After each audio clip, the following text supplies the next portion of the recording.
Alam niyo ba guys na dito sa Australia nung bago ako nag-work sa school ay dalawa yung trabaho ko, and I work every day.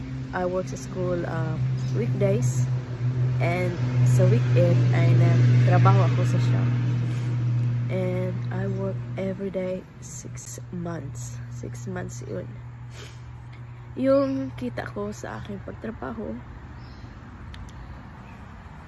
Yung school ay pangalawang trabaho ko that time. So, yung earnings ko sa school ay sinisave ko yun at nag-invest ako ng property sa Pinas at pinatayuan ko ng bahay para sa kapatid ko. Dahil kawawa yung sitwasyon ng tinatiraan nila. And mayroon din naman siyang trabaho at tinutulungan niya ako na maipundar yung bahay. And it happened last night na sunog yung bahay. Ang sakit-sakit, pero may plano si God. Ano kaya yung plano niya? Nawala ako sa kapatid ko dahil walang-wala. Lahat, ubos lahat. Nakaligtas siya sa bagyong Odette, pero hindi siya nakaligtas sa sunog.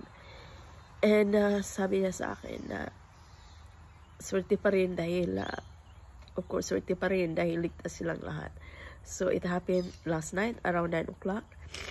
Sabi niya na kasi doon sila yung bahay, yung property ay siya guys, nasa siya sa mountain. Yan, yung bahay doon sa itaas nakatayo. Siguro this is also God's plan na kahit nasunog yung bahay, pero pasalamat pa rin na niligtas yung mga bata, dahil kung wala, siguro ang sakit-sakit dahil yung mga bata tulog na daw yun. Sabi niya na nag-wonder sila bakit daw na lumabas din mga bata at pinuntahan sila. And then siguro yun ang dahilan, yun ang paraan para mailigtas sila at hindi sila matrap sa kayo o sa sunog. So ang hirap-hirap. So I hope guys na yung stars na ibigay ninyo ay bigay kayo ng stars para matulungan ko din yung kapatid ko na mag-rebuild ng bahay dahil ang hirap, magpasko pa. And sana may mga maawaing puso na tutulong din sa amin dahil ang hirap pag wala ng bahay. Yung eldest na pamangkin ko, tulog na daw yon, pero ginising ng dalawang kapatid para sasama sa kanila, hindi nila iniwan, at buti na lang na ginising nila dahil nakaligtas siya. So yun ang paraan siguro na para siguro gina-guide sila sa kanilang anghel na gawin yun para masave sila lahat.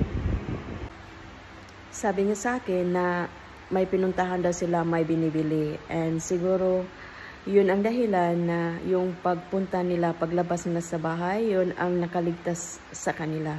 So God is good because God finds way na para makalabas sila sa bahay.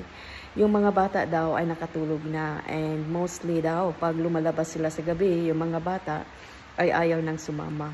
Pero last night ay gusto daw sasama kahit tulog na.